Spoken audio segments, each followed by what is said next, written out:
नमस्कार दोस्तों, स्वागत है आप सभी का नर्मदा परिक्रमा की इस अनंत यात्रा में। दोस्तों, नर्मदा परिक्रमा का आज हमारा तीसरा दिन है। नर्मदे हर। शनिवार 6 जनवरी 2018 रावरखेड़ी से बकावा, मर्दाना, नगावा और तेली पट्टाएँ, दूरी लगभग 21 किलोमीटर। हम लोग सुबह करीब 6:30 पर उठे और प्रातः विधि के बाद अत्यधिक ठंड और पानी थोड़ा गंदा होने की वजह से बिना नहाए ही आगे बढ़ने को तैयार हुए। जिनके घर हमने रात्रि विश्राम किया था, उन सर्वज्ञ पूर्व सरपंच जी की पत्नी ने हमें खाने के लिए विविध प्रकार की दालों से बना हुआ लड्डू दिया। मुझे चाय तथा श्री रवि जी को दूध दिया। प्रातः का ये सने से परिपूर्ण अल्पाहार कर उनसे अनुमति ले हम हमारे सामान सहित आगे बढ़े। कल जब आए थे तब भी वीर बाजीराव पेशवा की समाधि का परिसर बंद ही था, तो सोचा था आज दर्शन लाभ ले पाएंगे, परंतु अभी तो कुछ ज़्यादा ही सुबह थी और समाधि स्थल खुलने में बहुत विलंब होने की वजह से हमने आगे बढ़ना ही उचित समझा। वैसे भी ये बहुत से भारतीय पुरातत्व विभाग की ओर से बहुत ही दुर्लक्षित रूप से ही सहेजे गए स्मारकों की तरह एक है। जिस देश के महान योद्धाओं का स्मृति चिन्ह तक हम सहज कर नहीं रख पा रहे हैं, तो वो देश भविष्य में किन किन आदर्शों को लेकर आगे बढ़ेगा, कह पाना कठिन है। इस गांव में कल और आज सुबह भी एक उल्लेखनीय बात देखने को मिली, जिसमें से ये लगा कि सच में ये गांव में बाजीराव की समाधि है। वो ये कि यहाँ नर्मदा मैया से पानी लेने हेतु किसानों ने जो पंप लगा रखे हैं, वो 2 पहियों वाली बैलगाड़ी जैसे कुछ है और देखने पर ऐसे लगते हैं जैसे ये छोटी छोटी तोपें हो और शायद यह कह रही हो कि सावधान, यह बाजीराव पेशवा का गांव है, जहां उन्होंने अपने जीवन की श्लोक की लीला को समाप्त की। हम सामान सहित सुबह 8 बजे आगे बढ़े। कुछ करीब 1 घंटा अपनी धुन में चलने के बाद हम किसी छोटी धारा के संगम में आ गए। यहाँ से मार्ग निकाल पाना थोड़ा कठिन जान पड़ रहा था, इसलिए हम थोड़ा उस प्रवाह के साथ वापस आ गए। पर आगे जहाँ से पार करने हेतु पुल है, वो टूटा हुआ है। थक भी गए थे, अतः इसी हल्की ठंडी और हल्की धूप के बीच हम उसी धारा के किनारे की चट्टानों पर बैठे सुस्ता रहे थे। थोड़ी देर में एक नागा साधु जैसे प्रतीत होने वाले विविध मालाओं और भयानक से लगने वाली जटाजूट से सुसज्जित ऐसे एक सन्यासी धारा के प्रवाह की दिशा से हमारे पास आए और हमारे साथ बैठे। मेरे मन में कल्पना आई कि भगवान शिव भी शायद ऐसे ही दिखते होंगे। हमने भी उन्हें नर्मदे हर किया। उन्होंने गांजा आदि के बारे में पूछताछ की। हमने नाम में सिर हिलाया। फिर कुछ और बातों के बाद उन्होंने ही कहा, अब इसको कैसे पार किया जाए। मैं भी इसी खोज में थोड़ा और अधिक पीछे तक जाकर आया हूँ। इसको तो आगे से ही पार करना पड़ेगा, जहाँ से मैया में मिल रही है। शायद ये सब माँ नर्मदा ही हमें बता रही हो, क्योंकि हम तो और भी पीछे जाने की सोच रहे थे। फिर थोड़ा सुस्ताने के बाद उन्होंने कहा, चलो चलते हैं, और हम भी उनसे सुरक्षित अंतर रख उनके पीछे पीछे चलने लगे। वापस मैया के किनारे पर आ जाने पर हमने आगे काम कर रहे मजदूरों से जानकारी ली और उसी आधार पर हम तीनों ने उस प्रवाह को पार किया। फिर हम चलते रहे, पर उन सन्यासी की गति हमसे अधिक होने की वजह से उनके और हमारे बीच का अंतर बढ़ता गया और लगभग 11 बजे हम लोग मर्दाना नामक गांव में आए। यहाँ हमने तट पर स्नान किया और पूजा करने के उपरांत करीब 12 बजे तेली पट्टायन नामक गांव के लिए आगे बढ़े। तेली पट्टायन में श्री सियाराम बाबा का निवास है। उनके जीवन के विषय में कई तरह की किंवदंतियां प्रचलित है, पर इस बात में सभी एक मत है कि उनकी आयु 100 वर्ष से बहुत अधिक है। कुछ लोग उन्हें हनुमान जी का अवतार भी मानते हैं। माँ नर्मदा के तट पर निवासरत संतों में श्री सियाराम बाबा अग्रणीय है। कुछ का यह भी मत है कि उनके जितना शीर्ष संत अभी वर्तमान में नर्मदा तट पर अन्य कोई नहीं, पर यह सब अपनी अपनी श्रद्धा का विषय है। हम तो एक दिव्य विभूति के दर्शन का लाभ लेने को उत्सुक थे। आज मेरी तबीयत मुझे और अधिक खराब महसूस हो रही थी। अतः हमें बार बार विश्राम हेतु रुकना पड़ रहा था, जिस वजह से हमारी चलने की गति में बहुत अंतर आ रहा था। हम लगभग 3 बजे के आसपास बहुत से धूल भरे और थका देने वाले रास्तों को पार कर श्री सियाराम बाबा जी के आश्रम में पहुंचे। आते ही हमें उनके दिव्य दर्शन का लाभ मिला। आश्रम में भक्तों की काफी भीड़ थी और आने जाने वालों की चहल पहल भी। हम उनके कक्ष में बहुत देर तक बैठे रहे। हमें प्रसाद रूप में चाय दी गई, जिसकी एक अलग ही कहानी है जो हमने पहले से सुन रखी थी।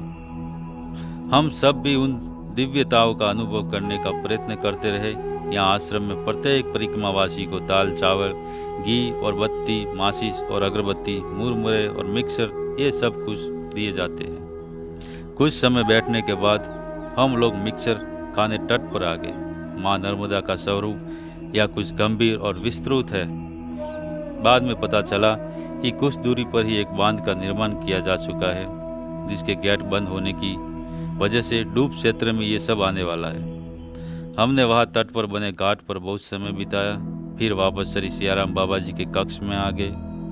व्यवस्था में रथ सेवकों ने हमें रात्रि विश्राम हेतु रुकने की जगह दिखाई, जो पीछे की ओर थी। हमने वहां जाकर अपना आसन लगाया और पूजा और स्नान का आवश्यक सामान लेकर पुनः एक बार तट पर आ गए। आज मुझे बुखार के जैसा महसूस हो रहा था, अतः मैंने शाम को स्नान करने का मन छोड़ लिया। इसलिए मैंने केवल मुंह हाथ धोए।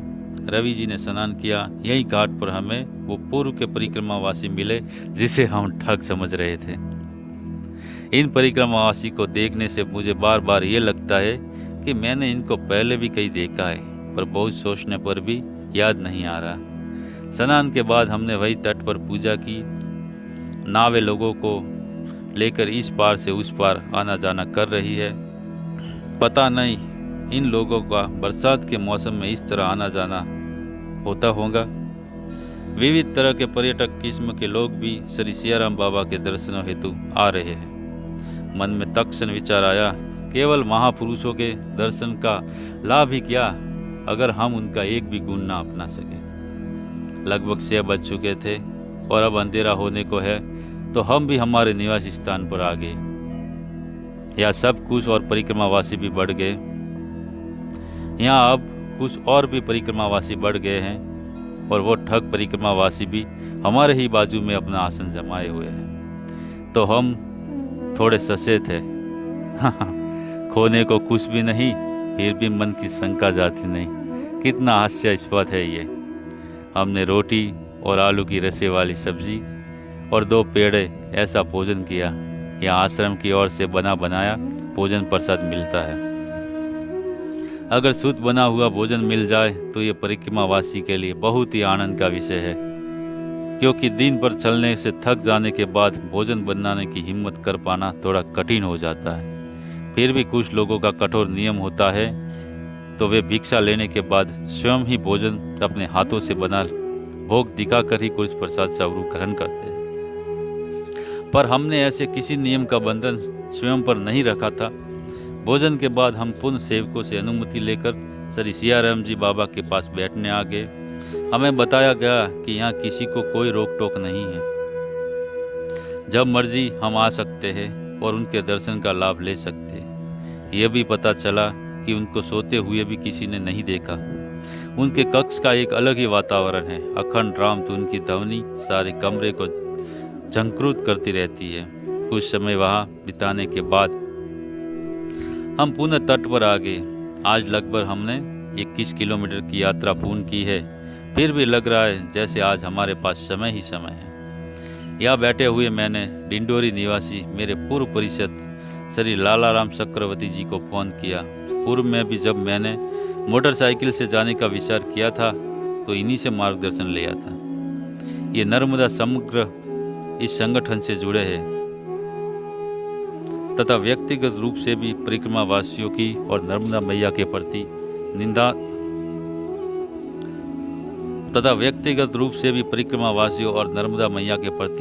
अपार श्रद्धा का भाव रखते हैं।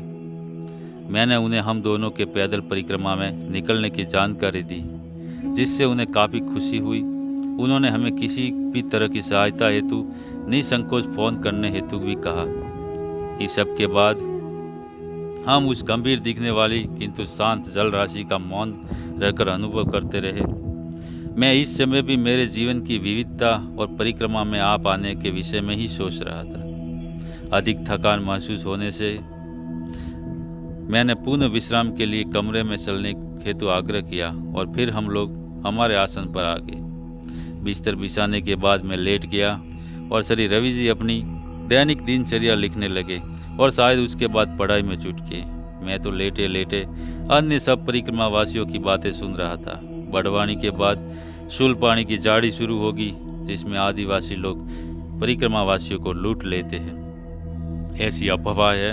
अतः आगे किस मार्ग से बढ़ना है, इसको लेकर कुछ लोगों में मंथन चल रहा है और सभी अपना अपना मत रख रहे हैं। हम सभी की बातें सुन एक दूसरे को देख मुस्कुरा रहे हैं, क्योंकि हमारा तो मत निश्चित है कि चाहे जो हो जाए, जाना तो शूलपाणी की झाड़ी में से ही है। झाड़ी में से माँ नर्मदा के साथ ही है। बातों में यह भी पता चला कि आगे बांध होने की वजह से आगे चढ़ाई का मार्ग है, इसलिए सुबह जल्दी चलना शुरू करके सूरज अधिक ऊपर आने से पूर्व उस रास्ते को पार कर लेने में सुविधा रहेगी। ठग परिक्रमावासी आज इसी आश्रम में दिखे एक अन्य जलगांव के परिक्रमावासी के साथ कल से आगे बढ़ने की बात कर रहे हैं। बाकी लोगों का भी अपने अपने समूह है और हम दोनों का भी अपना अलग समूह है। इन्हीं सब विचारों में खोया हुआ मैं निंद्राधीन हुआ। नर्मदे हर। दोस्तों, आपको ये नर्मदा परिक्रमा का एपिसोड कैसा लग रहा है? अगर अच्छा लगे तो लाइक करें और अपने मित्रों में शेयर करें और चैनल पर नए हो तो हमारे चैनल को सब्सक्राइब जरूर करें। धन्यवाद।